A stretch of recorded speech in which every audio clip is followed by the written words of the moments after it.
Hello and welcome to the Center for Spiritually Integrated Arts, a Centers for Spiritual Living teaching center. I am Reverend Dr. Raymont Anderson. I am the founder and the spiritual director.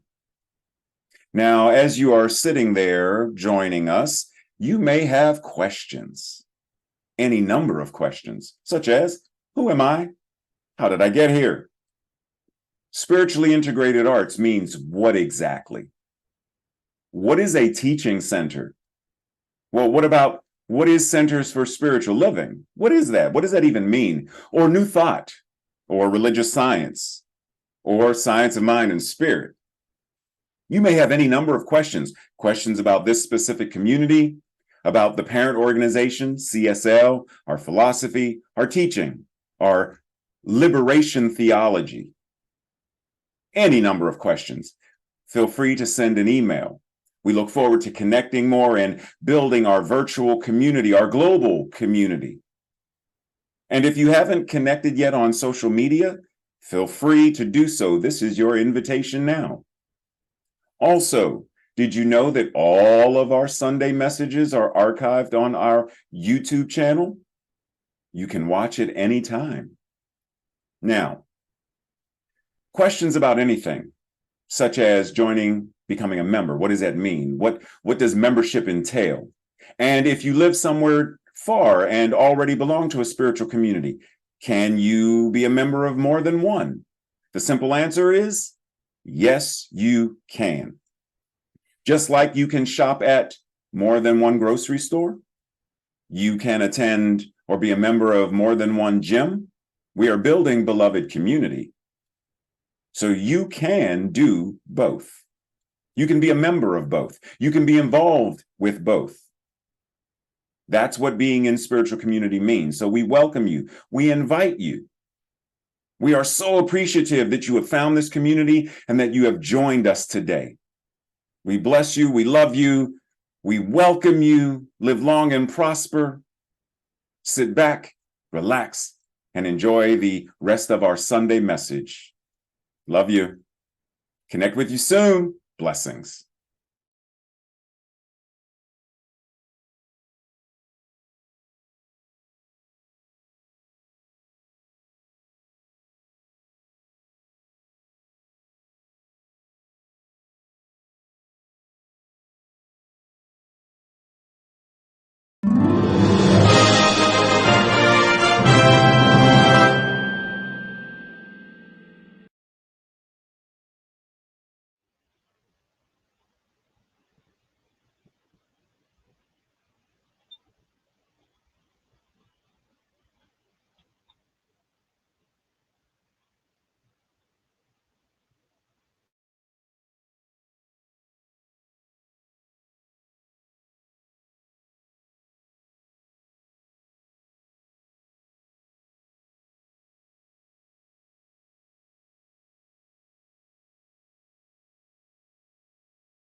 Namaste and welcome to the last month of the year. We are already in December. What in the world? So, are you ready? December. Sticking the landing is the theme of the month. And as it says on the screen, when someone is in a gymnastics performance, at the end of the performance, after all of the leaps and the spins and the jumps and the somersaults and twirls. The gymnasts must stick the landing. They must land in an upright position, preferably feet together, on balance, and firmly grounded. And so we end this year by revisiting our foundation. How do we stick the landing? How do we land in a firm, resolute, and balanced way whenever life shows up and throws us for a loop in whatever way that shows up? Because for a variety of people, it shows up in a variety of ways. But when it shows up, how do we, quote unquote, land on our feet?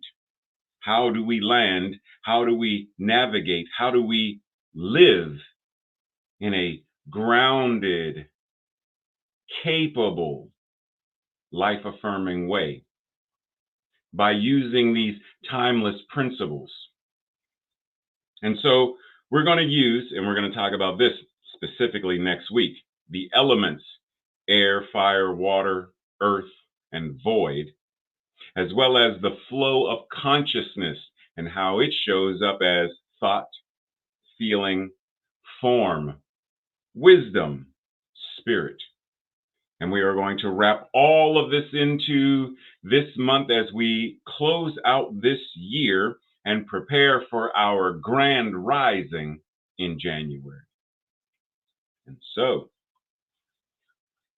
standing on solid air. What in the, you say standing on solid air? Yes, standing on solid air. Everything is created twice. First, it is created in mind, then it manifests or is created in form. Our thinking and our beliefs have a powerful influence on our lives. Emma Curtis Hopkins declared there is no matter as her second denial. Now, while there are many scientists who would disagree, because of where we are scientifically today, they would say, well, there is matter. But what we are recognizing and understanding, both in Emma Curtis Hopkins' affirmation or her second denial, as well as the science that we know, we are blending and recognizing that all matter is an emanation of spirit.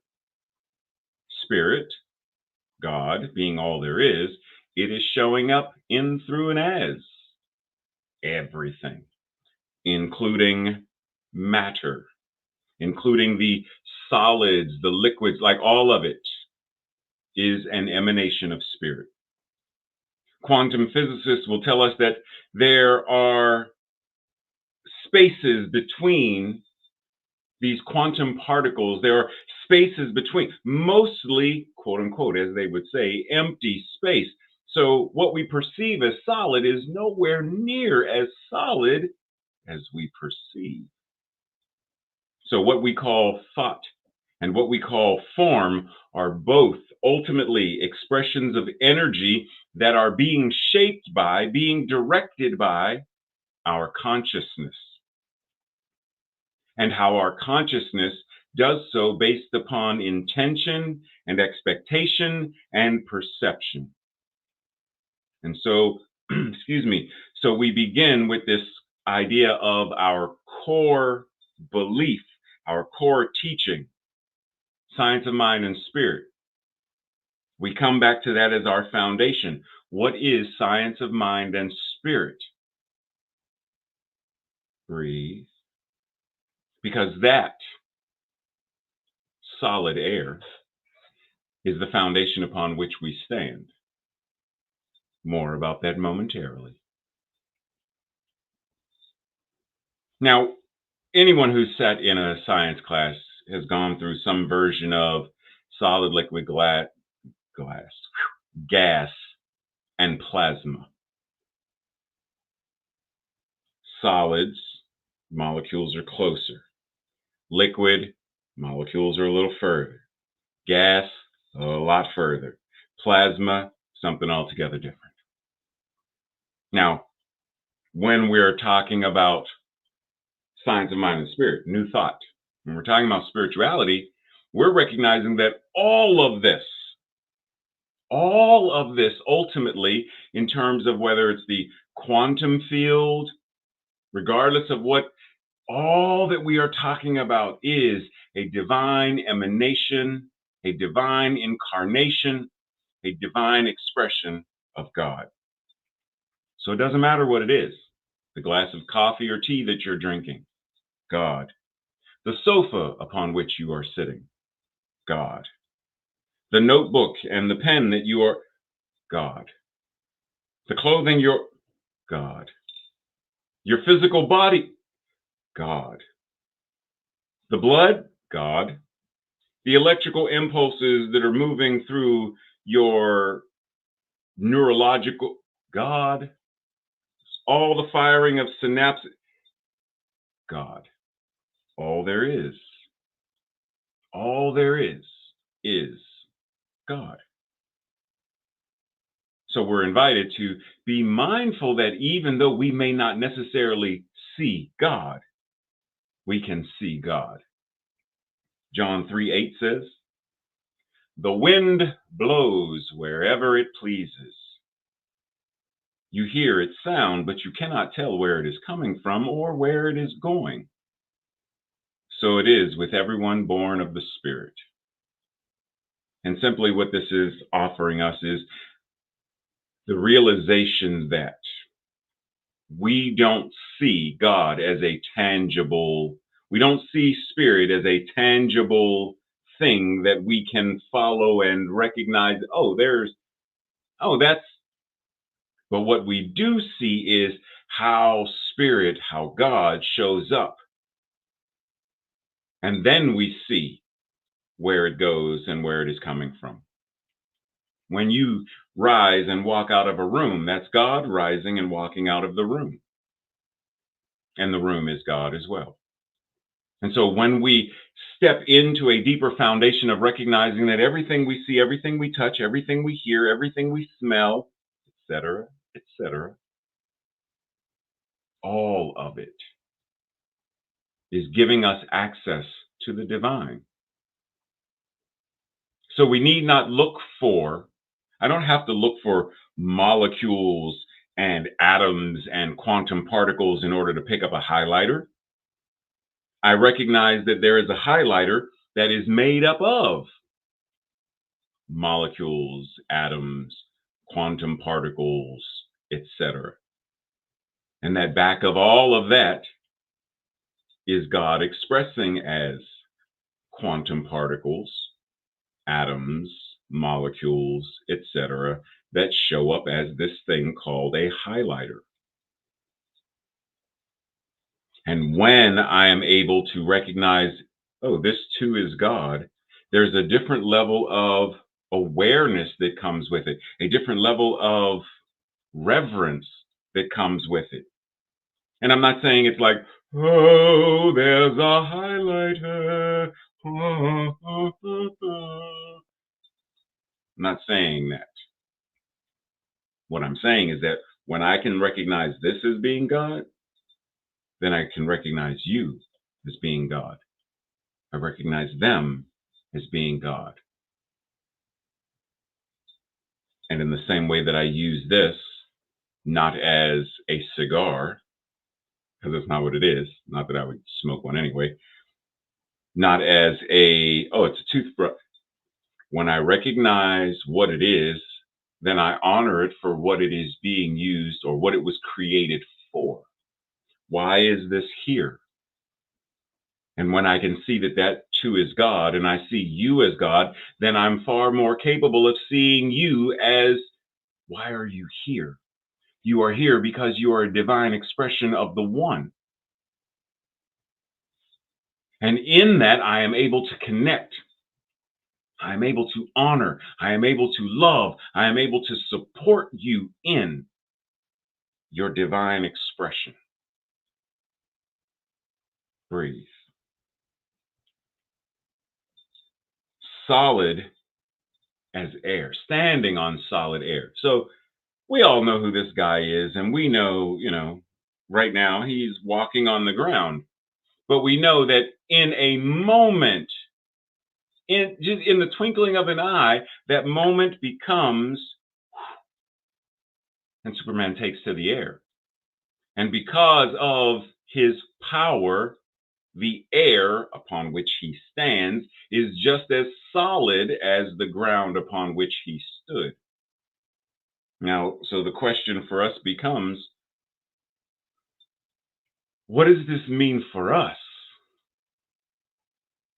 How does this show up in our lives? It shows up as trust. Do we trust that even though we cannot see love, love is present?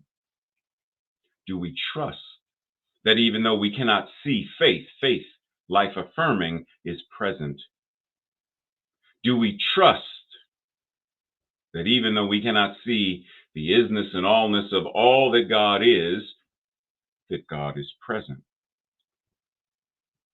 And that Dr. Holmes said, whatever is true about God is true about you. Do we trust that? Because if we do trust that, it affects the way in which we move through our lives. For example, suppose I was getting ready to sit down in this chair. And right before I sat down, Tracy said, "Rev, don't sit down. That chair is broken."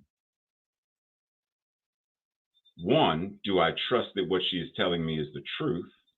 Because if I do, then I'm not going to sit down.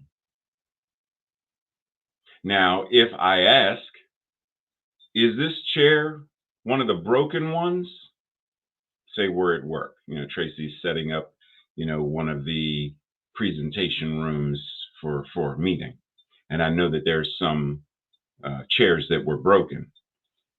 And I don't know which ones because they were separated. The broken ones were put on one side of the room and the other ones were put on the other side of the room. I don't know which side is which side. So I go to one side and I ask Tracy, are these the chairs that are broken? And Tracy says, no, they're not. So I take one, I place it down and I sit on it because once again, I trust what she's telling me. Two, I trust that because the chair is not broken, it will support me. Trust. We live, move, and have our beingness with some version of trust every day. We go into a store and we trust that the store will have what we want, but we trust the structural foundation of the building. We get on an elevator, we trust. We get in a car, we trust. We drive on the highway, we trust. We turn on the stove, we trust. We open a can of whatever and eat, we trust. We go to a restaurant and eat. We trust that we will not get food poisoning. We trust because we eat. We use this thing called trust all the time. But when it comes to this thing called spirituality, religion, theology, the divine, community, relationship, finances, when it comes to certain areas, trust becomes a prickly word. Trust becomes so challenging. And what I am saying is, let's move into an era where the trust that's our everyday occurrence and the rarity to trust merge. Now, that does not mean we are going to blindly trust whoever this person is. That's how cults are formed. Right? I'm not saying to blindly trust and just, I trust. No, we still discern. But even discernment is trusting because if I say close your eyes and I hand you these two things and you feel it, your discernment is your ability to trust that what you are feeling is going to tell you what each item is. So discernment is also an element of trust. And what I'm inviting us into or asking us to do is merge that thing of trust and be willing to be more vulnerable, be willing to feel more deeply in order to transform our lives. Dr. Holmes says, and there was going to be a remix on this, but we'll get there in a second. The New Age, and he's not talking about New Age in terms of, anyhow, the New Age demands that the fear and superstition surrounding religious convictions be removed, and that the truth, plain, simply, and direct, be presented that people may learn to live now, live in the present, with the assurance, trust, with the assurance that that which is the eternal God is their refuge. Now, you may be, let's go ahead because I was going to do it in the beginning, but so when he says New Age, he's not talking about the New Age, when people separate. So this is a New Age store and there's crystals and all kinds of stuff. He's not referring to that. He's referring to New Thought. But in the era of Holmes, this is the terminology used, as is refuge. Now, this is very traditional Christian language, refuge. And like I said, I was going to remix, but for the sake of our conversation, I will not remix it. But what I will do is share that refuge basically means sanctuary. It means asylum. It means safety, retreat, a port in a storm, and it means protection. So let's revisit. Superstitions surrounding blah, blah, blah, all that stuff is removed. And that the truth, plain truth, simple truth, direct truth, be presented so that people may learn to live in the present, right here and right now, with the trust, with the assurance, with the certainty that that which is the eternal God offers itself as them sanctuary, asylum, protection, retreat. How does the allness and isness, the universe itself, offer you an individualized expression of it safety? What does that mean for you? What does that look like for you? That it offers itself a port in the storm. It offers itself as you this place of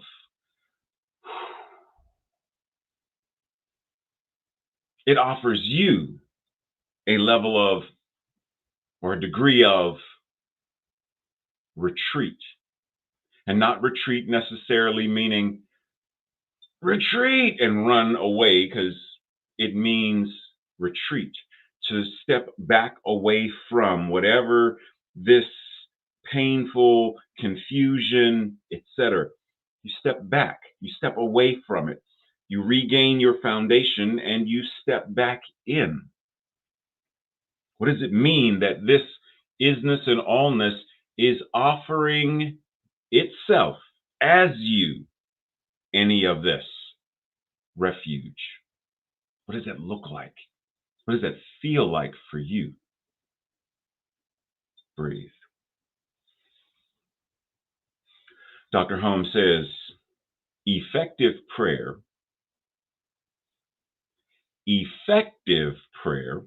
is an acknowledgement of the presence and the power of good,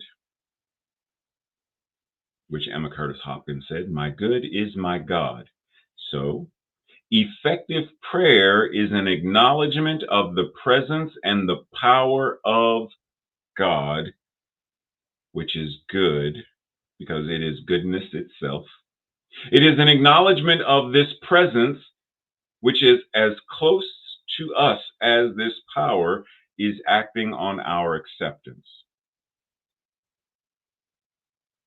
It is an acknowledgement of this presence as being close to us. Is this presence close to us? How close to you are you? Then that presence is close to you. Okay, so effective prayer is an acknowledgement of this presence, good, is close to us, as close to you are as to you, and that this power is acting upon our acceptance.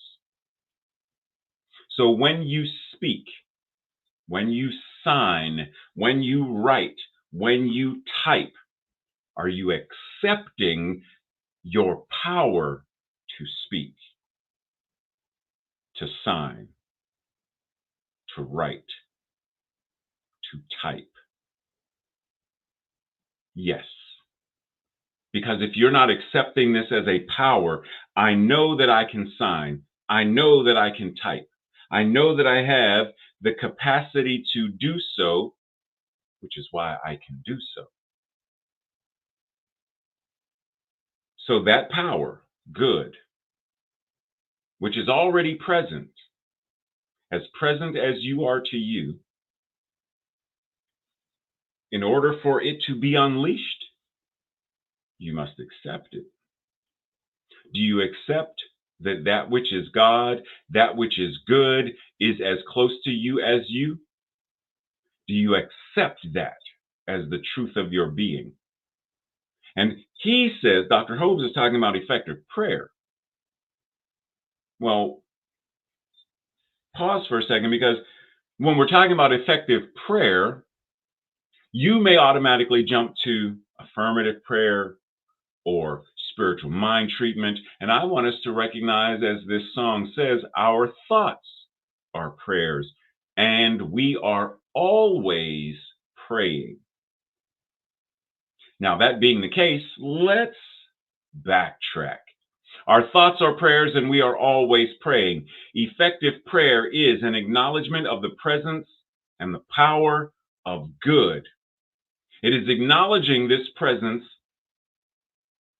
as being as close to you as you are to you, and that this power is acting to the degree that we accept it. And effective prayer is what we are always praying, because we're always thinking. So if we're always thinking, we're always praying. How effectively are we thinking? How effectively are we praying? Well, that comes back to our foundation. How important is a strong foundation? What is your foundation? Now, when you look at this image, what do you see? You see a very rough sketch, a rudimentary diagram of a building, which includes the foundation of the building. But what I want us to recognize is, because God is all there is, no matter what we're looking at, we're able to see a parable, an analogy, a representation of spirit. And so when we see the foundation of the building, we recognize that as demonstration of our foundation. The substructure, our mental equivalents, and everything that is built upon that, our life experiences. So then the question becomes, what is the foundation upon which your life is built? What is the foundation upon which your life is built? Now, when we go back to the basics of science of mind and spirit, the first foundational belief for this teaching is we believe in God, the living Spirit Almighty, one indestructible, absolute, and self-existent cause, period. That's the foundation upon which this teaching rests. What does that mean to you, though? See, it's one thing to have it in mind and theorize, but it's an altogether different thing to embody it. Because the name of this thing, God, source, spirit, etc., the name is unimportant. Whatever name works for you to convey in your mind this infinite presence and power is the name that you should use. Recognizing also that that name may change over time as your understanding and your relationship with this infinite thing, source, spirit, God, changes. As you change, it changes. Your words about it changes. Your relationship with it changes, just as you change. Right? Think about how you may have had a childhood nickname that you no longer have or use. You may have clothing that you wore as a child that you no longer wear. The way that you have relationship with yourself, with your body changes. Well, that's a representation that your relationship with the divine also changes.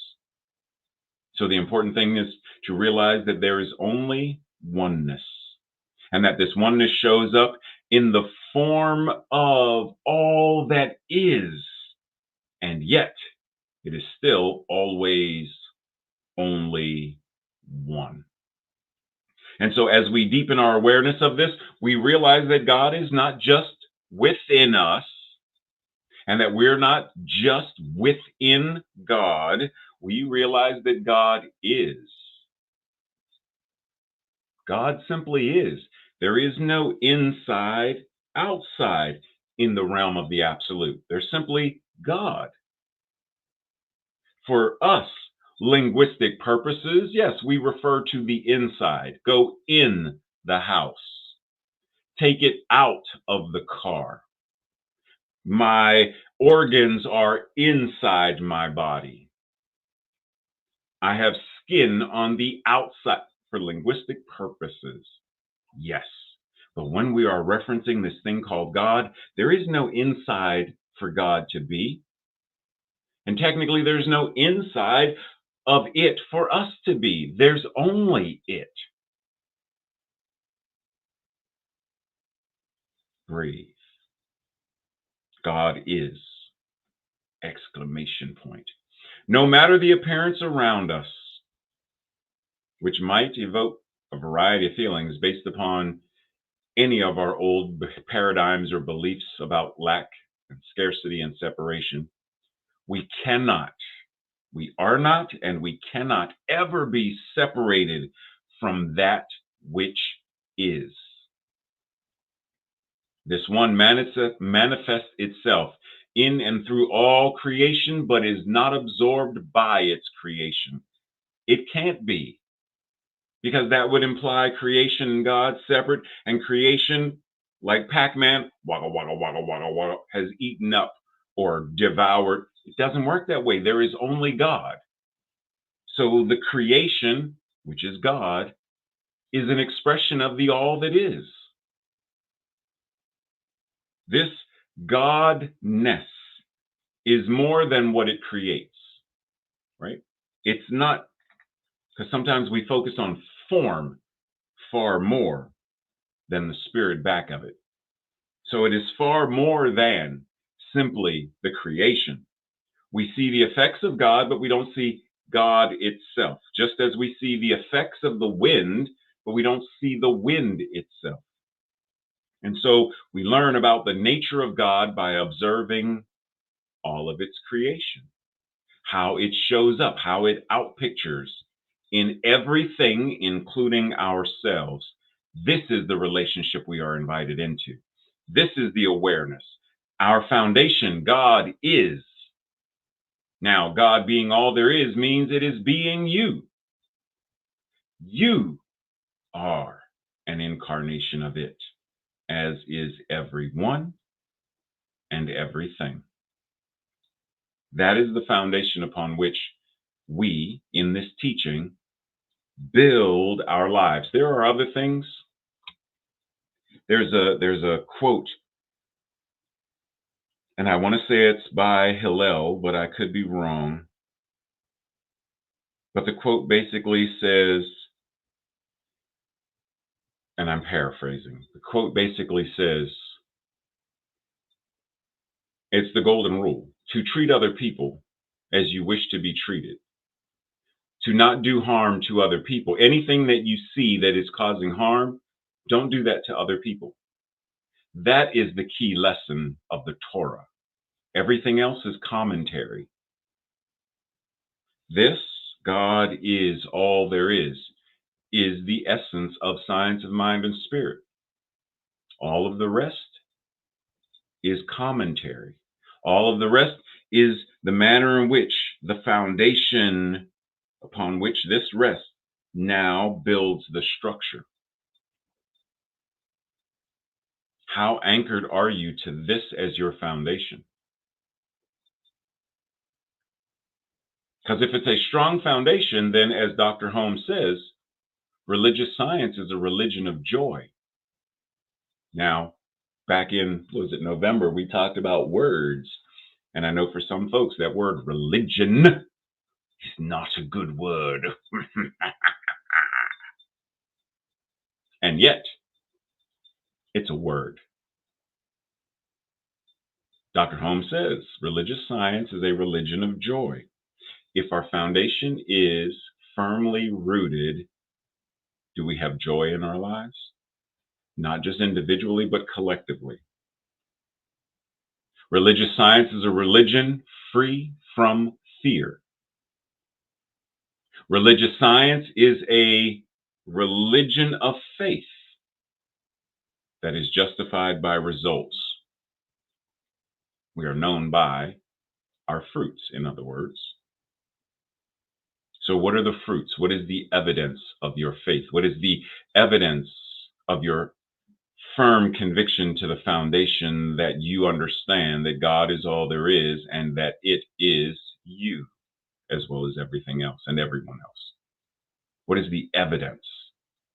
How is this showing up in your life?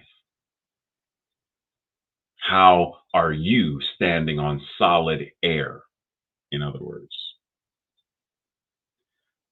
Sri Aurobindo says, when the dividing ignorance is cured, which gives us the sense of a gulf between life and matter, it is difficult to suppose that mind, life, and matter will be found to be anything else than one energy triply formulated. In other words, mind, life, and matter are one. They are simply showing up in different ways. Just like we could say H2O, water, ice, steam. Three different forms of one chemical compound. Mind, life, matter, three different forms of one divine presence and power. And as I asked before, what is the evidence of your faith? What is the evidence of our conviction? What is the evidence of the foundation upon which we stand? How do we come together to heal the world, to transform the world? Now, recently, a minister that I saw, I think it was on TikTok, was or Instagram, was referencing the idea that we are not here to save the world. Because what his reference was, there's the world of corruption, there's the world of war, there's the world of lack and scarcity and all of that stuff. And yes, those are parts of the world. But when we talk about the world, what is the filter? What is the lens that we are using to quantify or categorize world? We are the world. We are the children. We are the ones who make a brighter day. So let's start giving. I know Tracy's like, stop saying stop. You get the point. We are one world. The earth is the world on which we live, the planet on which. So the question isn't, are we here to save the world? It depends on, that could turn into a whole symposium on what world are we talking about? What does it look like to save the world, et cetera, et cetera. And that for right now is neither here nor there. Simply our vision for CSL, a world, a planet, a culture and society, a global culture and society that truly works for all. That is the work we are invited to do. And so, how do we do that? How are we called into action to create and to manifest that through the presence and the power? Breathe. Bayard Rustin reminds us the proof that one truly believes in whatever it is in the action that we take. All of our actions are based upon our belief in something.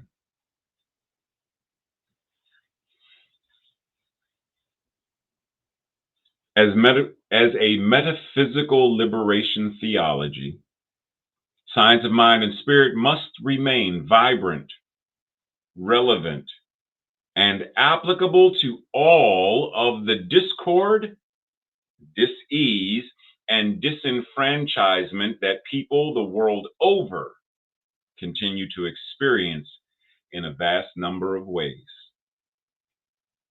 While being comfortable and safe on our meditation cushion can certainly be part of our spiritual practice, it must not be where we stop. So let's explore the ways that we can be greater active demonstrations of our life-affirming faith. Breathe. This week's affirmation declaration, I will say it first, and if it resonates with you, say it with me on our second go round. I stand on a solid mental equivalent which directs the flow of my life. Together. I stand on a solid mental equivalent which directs the flow of my life. Breathe. And so it is. This week's Thursday night study questions or your own personal journal questions. What circumstances tend to hook me into forgetting the oneness? And what can I do to return to truth? In other words, my foundation. Number 2, what do I really believe in as evidenced by my life? Based upon my life, what is it showing that I really believe? And what are some old beliefs that I would now like to update or eradicate? We could stop right there and that would, but we shall go on. Number 3, when I notice something turning out in a manner that is less satisfactory, like I would prefer something else, I ask myself, this is what you're doing, I ask myself the following questions. Since the law, the creative process, always manifests our beliefs, what does this result show that I might be believing beneath the surface? And how does this always actually manifest? Now, let's dissect this for a moment before we go on to our next question, journal point. The law and the creative process always manifest based upon our beliefs. Now, It's easy to metaphysical malpractice that with the what's in your consciousness. It's not what we're saying. What we're saying is, for example, use me. Last year, when I was diagnosed with prostate cancer, when I noticed something turning out in a less satisfactory way than I would prefer not to have been diagnosed with prostate cancer. So, but I was diagnosed nonetheless. So I asked myself the following questions. Since the law, the creative process always manifests based upon my beliefs, what does this result show that I might be believing beneath the surface? Prostate cancer. What is it showing that I might believe beneath the surface? Fear related to mortality, fear related to disease. This diagnosis is giving me access to a variety of other beliefs that may surface as a result. Now, my invitation is taking both of these, step back and say, what am I now choosing to consciously place into the law? What am I now choosing to consciously, remember, update or eradicate? What am I choosing to do with this belief about mortality? This fear around mortality? What is my invitation now regarding my beliefs and my consciousness? It's not saying my beliefs or consciousness created prostate cancer. We're not going down that road. What we're saying is this has happened. Now, what am I invited to think, do, say, feel? It's set. What am I now? Because the law of the creative process is always acting. It is always, so now that I know this, and that, now what am I consciously choosing to focus, to direct this power into creating and manifesting? Which takes us into, how does this always, quote unquote, always, it always manifests? Are you not always believing something? And whatever that belief is, it's going to manifest in some way, shape, or form. So when we cross the street, we look both ways because there's a belief. Now, just because I believe that it's safer to look both ways before I cross the street, because I don't want to get hit by a car, that belief doesn't create, oh, you're going to get hit by a car because you're thinking about it. Once again, no, we're not talking about that. But we are talking about the belief in, why do I look both ways? To remain safe. Well, let's extrapolate. Let's do an exegesis of that. What does it mean for you to be safe? Remember a couple slides ago, refuge, safety. What is it, your belief system? What does it mean to be safe? Safe in order to do, and safe from what? Simply be present to. Because most of us are operating on autopilot and we don't know where we're flying. We don't know where the craft is going because we're now on Janeway's Enterprise, but the coordinates were put in there by Captain Kirk. But what if I don't want to go to Romulus? Well, those are the coordinates Captain Kirk put in. But what if I want to go to Vulcan? Well, you have to change the coordinates. How do I do that? Oh, well, let's go talk to somebody so you can get the instruction manual and figure it out.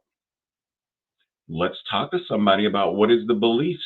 What are the beliefs what is the mental equivalent that is showing up that is going to take you somewhere where you may not want to go, so that you can recalculate and recoordinate to now go where you do want to go, to build the structure of your life in a manner in which you do want it to be built.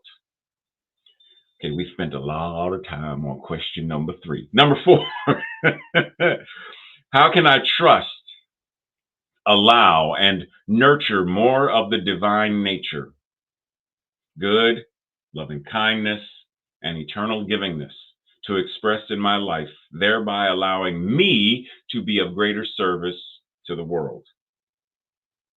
How can I trust, allow, and nurture more of the divine nature of good, the divine nature of loving kindness, the divine nature of eternal givingness?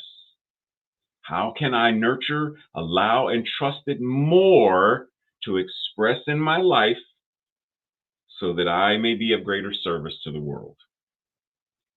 Breathe as we enter into that space of prayer, recognizing the isness and allness that we call by many names: God, Source, Spirit. It is the solid air upon which we rise, upon which we stand. It is that ineffable, infinite, and eternal all that is, the seen, the unseen, the yet to be seen, the formed, the unformed, and the yet to be formed. It is all that is. Yin, yang, and the space between. It's all that is. And so, as we enter into this atmosphere of prayer, because we're always praying, as we enter into this atmosphere of prayer, we are recognizing that that which it is, we are right here and right now. And so, we anchor to our foundation that God is all there is. We align our mental equivalence with that foundation, and upon that, we build our life experiences. We trust the foundation. We trust the mental equivalence to support us, to offer us refuge when we need, to offer us the ability to take flight when we need or want. We trust it to give us all that we need to be, do, and have in order to be a beneficial presence in the world, whereby our lives and our evolution transform and change the collective. That by us doing this work right here today, we are shifting and moving the collective into a world that works for all. Does that mean we stop here in the comfort of this prayer? No. But it means we move out into that space of discomfort, still praying because our thoughts are prayers. It means we move out into the world in confrontation sometimes, still praying. In debate sometimes, still praying. In feeding the hungry, still praying. In housing the unhoused, still praying. Calling for a ceasefire, still praying. Creating world peace, still praying. Ending racism and sexism, etc., still praying. Still praying. Still praying. And the creative process, that which is the law, says yes. And it creates, it manifests, it aligns, it coordinates, it does what is its to do without fail. Still praying, still creating, still manifesting, still becoming, still praying. And so it is. Namaste, blessings, much love and appreciation. See you over in Zoom.